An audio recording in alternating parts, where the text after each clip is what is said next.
Salut à tous, vous êtes bien dans la partie 2 de mon vol bivouac dans le massif des Bornes. Si vous n'avez pas vu la première partie, c'est juste là.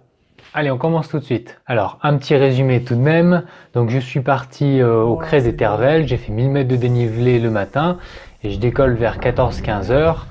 Et le but c'était de traverser la vallée de Thuy. Mais comme j'ai pas réussi à m'extraire, j'ai subi la puissante brise de vallée et j'ai été obligé de me poser dans un terrain pas du tout accueillant, en plus dans un gradient de vent assez marqué. Du coup j'ai vraiment fait un cratère sans bobo, mais voilà où j'en suis. Je suis tout en bas et il faut que je remonte tout en haut. Je remets tout dans le sac et puis je repars pour la rando numéro 2. Je m'engage dans cette combe qui mène à la pointe de la Québlette en passant par le col de la Buffa. Bon, la rando elle est pas très intéressante, ça suit la route tout le long, en plus il fait très chaud et vraiment j'ai beaucoup plus de mal à porter mes 19 kilos sur le dos que le matin. Voilà, je suis arrivé au col de la Buffa. Eh ben, moins la patate que ce matin, hein. Fouh, c'était dur. Il est quoi, 6h30. Spot de bivouac, je pense que ça va être dans le coin, j'en peux plus là. Demain on décolle d'ici là. On va se restaurer là parce que j'ai plus de jus du tout. Il paraît qu'il y a des patous dans le coin. On va faire gaffe là où on se met. Bon, bivouac au col de la Buffa, 1500 mètres, avec un tout petit replat. Je sais qu'il faut pas bivouaquer dans un col normalement, mais là, je trouverai pas de terrain plat ni à droite ni à gauche. Demain matin, on monte tout là-haut. Ça va faire du bien de manger là. Fou.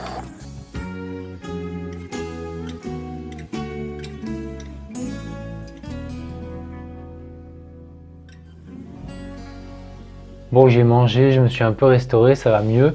Le soleil disparaît et je me sens finalement pas à l'aise dans ce col, donc je décide de monter encore. Je trouverai sûrement une meilleure vue là-haut et puis à mon avis moins de vent. Et puis surtout le matin, je pourrais me faire réchauffer par le soleil plus facilement. Là, je sens de l'air frais qui descend. Le col, ça canalise tout l'air frais qui descend de la montagne. Et je sens que la nuit, elle risque d'être plus frais au col que si je monte un peu plus haut, mais que je suis dans un espace un peu plus ouvert. Je trouvais que la vue était pas assez belle au col de Buffa. Alors je suis monté au chalet d'Auvine. Ce sera quand même un peu mieux pour demain matin. La tournette magnifique. Et la pointe de Québlette, elle est là-haut. On va se trouver un terrain plat. Peut-être demander au berger si ça dérange pas. A few moments later.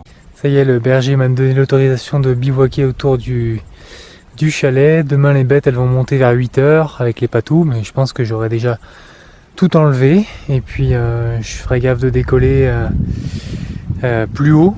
Comme ça, je gênerai pas le troupeau, quoi. Mais ça aurait été bien sympa. Fallait bien demander quand même. Je bivouac juste à côté de son chalet. J'ai du plat, ça c'est bien. Et la vue est bien meilleure. J'aurai sûrement du soleil demain matin, juste derrière le Lachat. Allez, bonne nuit, moi je vais m'installer au chaud là, je commence à cailler, 1700, 1800 mètres. Bonne nuit, à demain. 6h15. Ça y est, le soleil a fait son entrée. J'ai bien fait de monter un peu plus haut. Ça fait du bien cette douce lumière là, c'est tout calme, pas un brin d'air, il n'y a pas un nuage. Et on peut déjà profiter de l'énergie solaire pour recharger quelques batteries.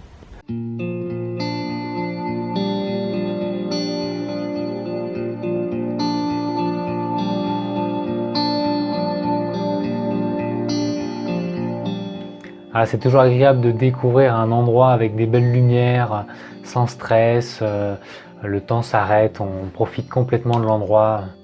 La journée commence vraiment à me plaire.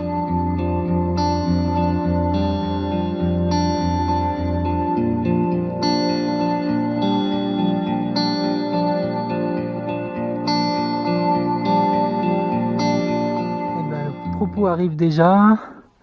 Il est parti de la montagne de l'Auvine. Et il mène le troupeau, donc on va pas traîner trop longtemps dans le coin. Ben, redescends avec tes copains. J'arrive au bord de la crête. Et là, le plateau des Glières.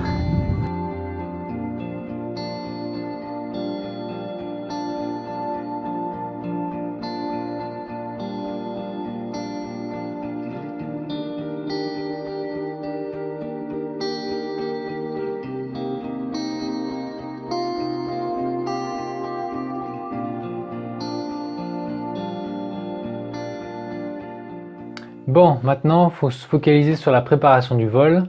Le terrain est plutôt facile, mais le nord est quand même un peu présent. J'attends du coup que les brises se mettent en place. Pointe de la Québlette. C'est tout tranquille. Petite manchère qui est là. La brise se met bien en place là. Il y a les sapins qui sont un peu en contrebas. Donc soit j'irai plus loin le long de la crête là. Tout est possible. Toutes les orientations avec une composante est, on va dire, sont possibles ici. Voilà. Et puis ma voiture, elle est dans cette comble ici. Commence à être au soleil. Je sais pas si je peux l'atteindre directement en finesse, mais l'idée c'est quand même de travailler le cheminement le long de la face est ici. Et puis voilà, on verra si on pose dans les champs vers Thônes ou si plus loin vers la voiture. Bon, c'est pas évident tout ça. Déjà plus de batterie dans la GoPro. Nickel, elle a pris le froid la nuit, j'arrive pas à la recharger. Même avec le panneau solaire. Et puis j'ai pas la batterie externe aujourd'hui. Et puis au niveau vent, ouais, c'est tantôt nord, tantôt nord-est, tantôt est pas longtemps. Donc dans une bonne brise de pente, il faudra faire une manœuvre. Partir sur la gauche des sapins, les contourner et ensuite partir. Donc je vais aller voir la deuxième crête qui est là où il n'y a pas d'arbre à contourner, ça sera peut-être plus safe. Là je peux me faire une course axée dans le vent au début et ensuite dans la pente.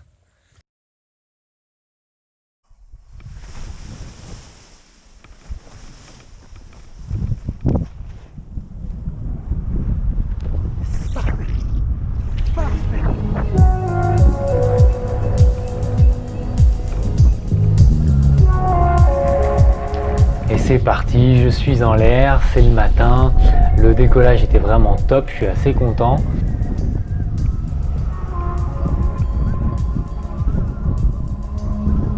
L'endroit est vraiment magnifique. Le vol est tellement agréable et beaucoup moins stressant qu'hier. Là, je suis dans ma zone. Mon poteau d'aventure se reconnaîtra évidemment. Non mais cette phrase si simple, elle veut tout dire. C'est hier, j'avais pas assez d'expérience pour profiter pleinement de mon vol. Je me suis fait peur, j'ai été dans le stress. Alors aujourd'hui, ça ressemble davantage à un rando-vol plutôt calme. J'espère juste faire la meilleure ligne possible pour aller raccrocher, non pas une montagne, mais pour aller récupérer ma voiture, avoir le moins de marche à faire.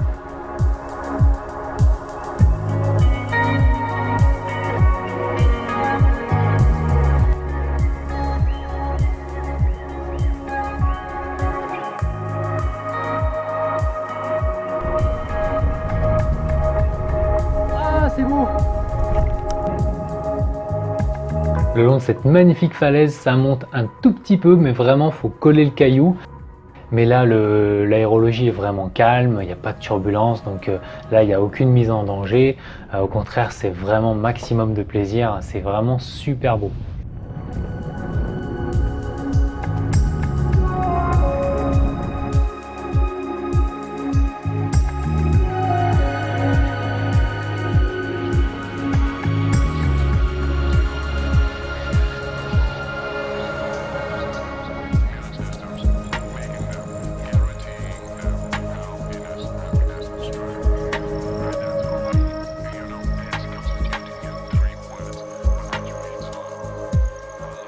Là, la GoPro, elle a plus de batterie, donc il y a quelques photos encore avec le Canon. Je survole la vallée et là, je commence à repérer les champs en bas et j'en vois des très grands forcément, mais ils sont loin de la voiture et le compromis va être loin de la voiture avec des grands champs ou alors plus près avec des champs et des atterrissages plus étroits, plus techniques. Là, c'est dommage qu'il n'y ait vraiment pas l'image de la caméra. L'atterrissage était quand même assez encaissé. Il devait faire une trentaine de mètres de large, mais avec des arbres assez hauts de chaque côté, la montagne à droite et des lignes électriques à gauche. Et en longueur, il faisait 150-200 mètres. Donc ça va pour la longueur. Par contre, il fallait vraiment faire des virages près du sol à la fin.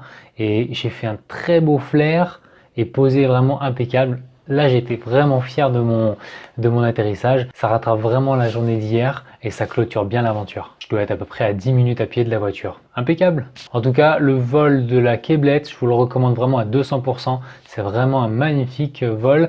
On a d'autres atterrissages qui sont en vallée plus tranquilles et tous les infos sont dans la description de la vidéo. Il y a le lien Parapente Free Rando.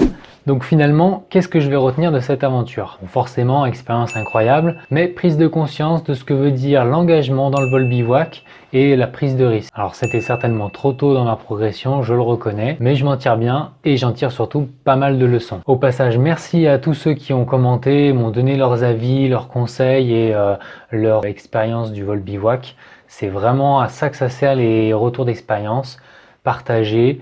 Moi, je fais mon auto-évaluation, mon autocritique et ensemble, ensuite, on peut échanger et faire avancer le schmilblick. Donc, leçon numéro 1, l'humilité de l'objectif. J'ai compris que pour une première expérience, il valait mieux choisir une trace connue, un endroit fréquenté par d'autres pilotes. En plus, on peut analyser les différentes traces qui sont rendues publiques sur le site de la FFVL pour la CFD, la Coupe fédérale de distance. Aujourd'hui, on a à disposition pas mal d'outils. C'est dommage de s'en priver parce que les générations précédentes n'avaient pas à disposition tout ça. Finalement, j'aurais peut-être dû aller en Chartreuse, à Saint-Hilaire, un lieu que tout le monde connaît, qui est relativement facile pour le cheminement. Certes, c'est moins sauvage, mais au moins, c'est plus sûr. Leçon numéro 2, la préparation doit être encore plus rigoureuse que pour un vol classique, j'ai envie de dire. Il faut anticiper les options, prévoir tous les pièges possibles, prévoir des solutions de secours. Le matériel emporté doit être totalement utilisable pour faire face à tous les imprévus. Là, mon erreur, c'est de ne pas avoir branché mon accélérateur. Alors, je pensais qu'en étant chargé de 18 kg, j'allais pas être contré dans mon vol. Mais c'était une grosse erreur. Ça peut toujours arriver, donc l'accélérateur obligatoire, ça c'était une erreur fondamentale. Et enfin, leçon numéro 3, la plus importante. Pour ceux qui sont un peu moins téméraires que moi, je vous conseille vraiment d'essayer ça à plusieurs et pourquoi pas d'essayer ça dans un stage encadré pour découvrir cette pratique de façon plus sécuritaire. Évidemment, ça vaut aussi pour toi tous ces beaux conseils. Arrête de la jouer toujours solo, hein, t'es partagé. Oui, ça va, j'ai compris la leçon. Je vais leur dire. Avis aux amateurs d'aventure, l'année prochaine, à la belle saison, on se fait un petit vol bivouac ou un bivouac et vol comme vous voulez. Allez, restez connectés, abonnez-vous, un pouce bleu et un commentaire, ça fait toujours plaisir. On se voit bientôt pour la vidéo suivante. Ciao!